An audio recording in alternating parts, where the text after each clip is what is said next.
You're different than most. You refuse to settle for status quo. You're entrepreneurial. You want control of your life. You're driven. You want financial independence. You want to have fun again. You want a life. Hello, everyone. Welcome to Good Money, your trusted source for personal finance advice. I'm Tanya Rivero in New York. Ever wonder what it would be like to work from home? With advances in technology, more and more people are looking for home-based jobs that could easily give them the flexibility of setting their own hours and perhaps find a better work-life balance. It enables you to run your own business, be your own boss, but with the backing of another company that's there because you're selling their products or their services. Wouldn't it be nice if your commute consisted of stepping to the kitchen for a cup of coffee, then into your home office? Well, thanks to the internet, plenty of people do it daily. Best commute in town. Very short. Takes me about 30 seconds. We get to choose our own hours. It allows me to have the flexibility to do things with my wife and my daughter. So there are real work-at-home jobs out there. There is opportunities to work at home. You just need to find out what type of an opportunity you're best suited for and research it and pursue it. For Money Talks, I'm Stacy Johnson. It's an automated way to make money on the internet. So, how does it work? And why would you share it with somebody? This is exactly how this works. All right. So you've got these big Fortune 500 companies, household names, companies with household names, right, they have a lot of money allocated to advertising. And you see this every day. You turn on your TV, you see advertising. You turn on the radio, you hear advertising. Print magazines, all this stuff. Well, these companies have big advertising budgets and they allocate it in different places. One of the places that they allocate it is to the internet. They have a large portion of their budget set aside to advertise online. And so what I did was I went to them and I said, look, would you pay me to advertise for you? Would you pay me if I send you a customer? They said, yeah, it made sense. Think about it. They pay me only if I send them a customer. It's results-oriented. Right. It's performance-based. It made a lot of sense to them. Instead of paying to be seen, they're paying for customers, right? So they allocate a large portion of their budget to advertising this way. And what I do is I go promote these companies. I don't have to work against them. I don't have to build a business and try to compete with these monster companies. I work with them. They've already got it going. Right. I'm helping them. I send them customers, and in turn, they send me a check. They pay me for sending them customers. So they're elated. You know, when they get a new customer, they're excited. They don't mind paying me.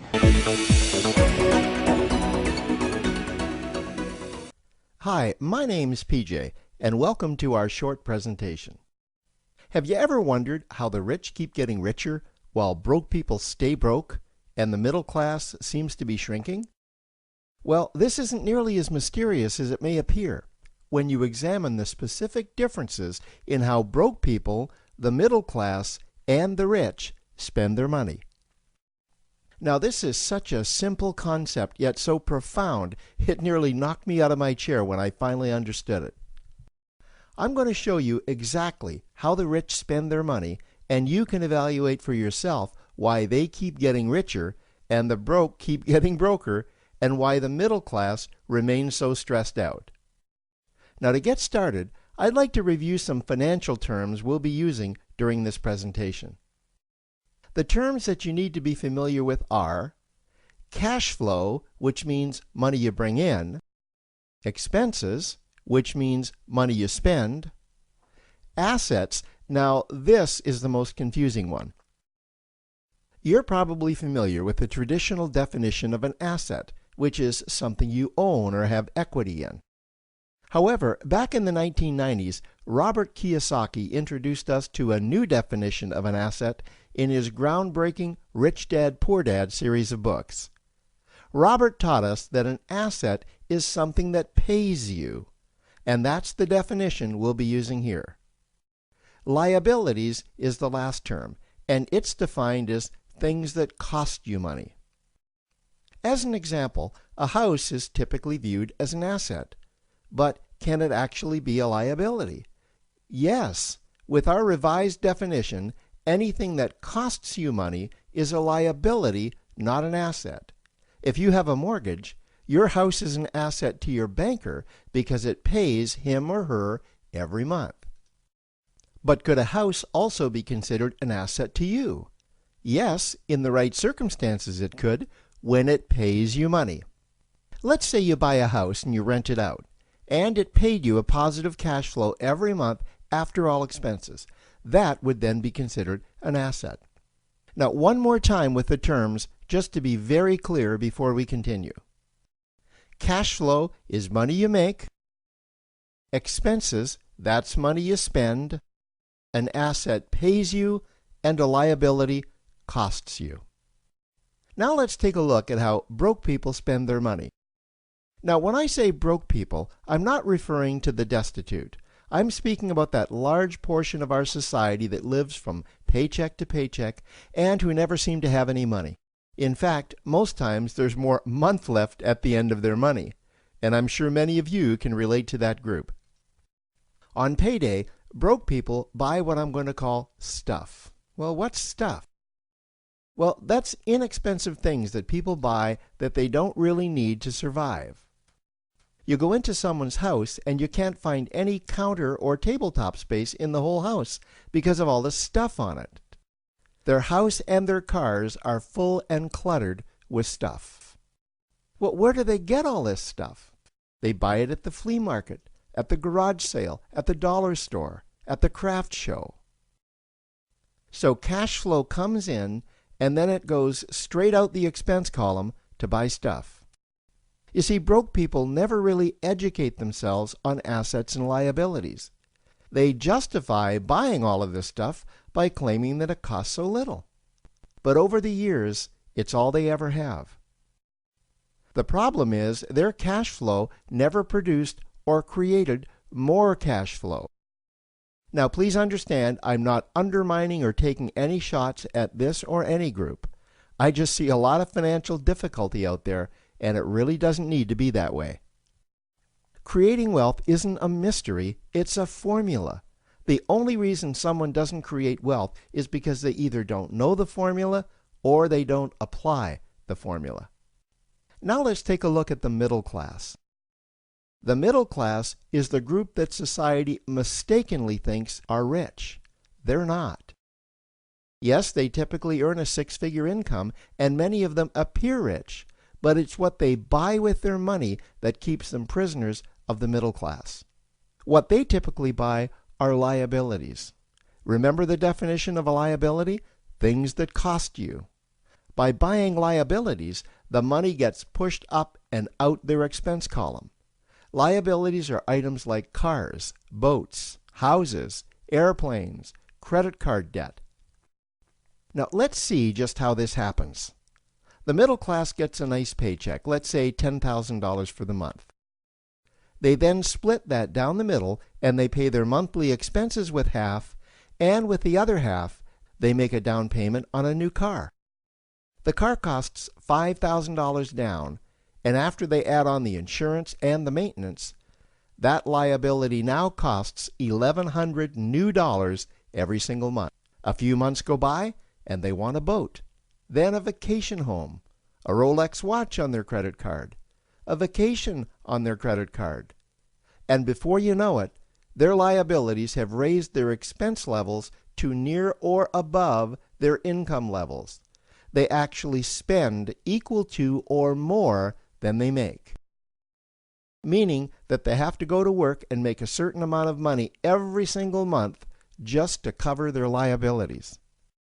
The other important issue with both broke people and the middle class is that normally all of their cash flow is dependent on their own effort, meaning that they've educated themselves to exchange their knowledge and expertise for someone's money.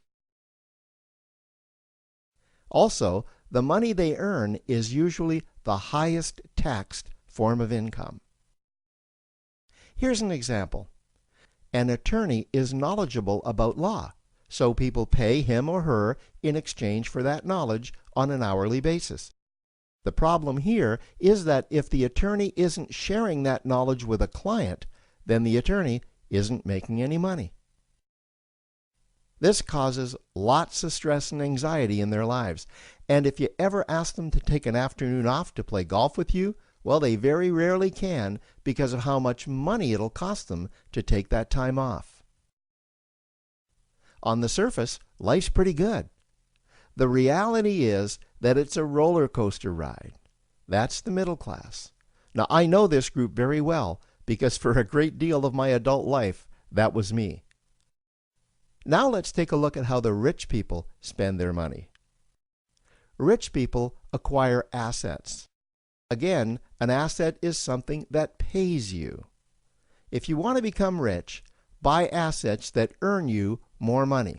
The money cycle looks like this. Acquire assets that produce cash flow, invest the profits to acquire more assets that produce more cash flow, invest those profits to acquire more assets that produce more cash flow.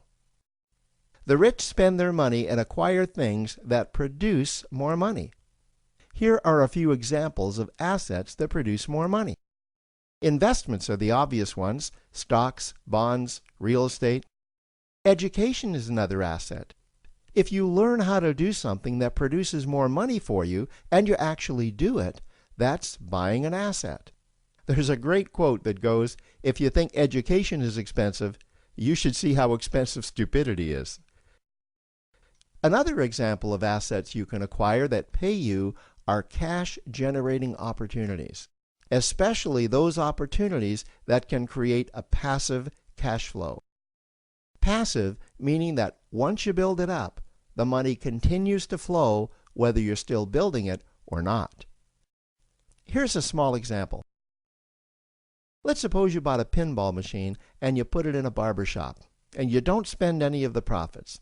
You save them until you can buy another pinball machine and put it in another barber shop. This, by the way, was Warren Buffett's first business. If you don't know who Warren Buffett is, he's one of the top 2 richest men in America. The rich are extremely eager to find those passive cash-generating opportunities because those opportunities continue to pay them month after month, year after year, long after they've stopped working the opportunity. You know, I see this happen again and again with successful entrepreneurs. They find a passive cash flow stream that they build up, and it continues to pay them month after month, year after year. They then take those profits and multiply them in another passive cash-generating opportunity, and then again in another. In conclusion, here's what I've learned over the years. You can't find these passive cash-generating opportunities unless you're open to hearing about them. Then, once you find them, you must be willing to see what fits you and then act. Now, the reason I say this is that I once answered a hokey little ad that I ended up generating 7 figures from, simply because I answered that ad and then took action. These opportunities are out there. You just need to find them. You also must be opportunistic enough that when the right situation does present itself, you don't miss it. So remember, broke people buy stuff, the middle class buy liabilities, and the rich acquire assets, preferably cash-generating opportunities that can create passive cash flow. They then take that cash flow and invest it in another asset that produces more cash flow. That's the wealth creation formula. Now, I trust you found this introductory information helpful. Now, to learn about one of the greatest cash-generating machines on the planet, click on the link below to proceed to step 2. And forced her to make a change. After I had my son, I just never saw him anymore. I was giving him to the babysitter before dawn and picking him up after dark. So Patty found a way to work from home, because working from home gives her the time to raise her 4-year-old son and 2-year-old daughter. I think it's the best of all worlds because you do get to spend your life with your kids. I just love to talk with my kids. I love to see them develop. Advice for other moms who want to get into a work-at-home business? Research and just take a look and keep your mind open to find a different opportunity.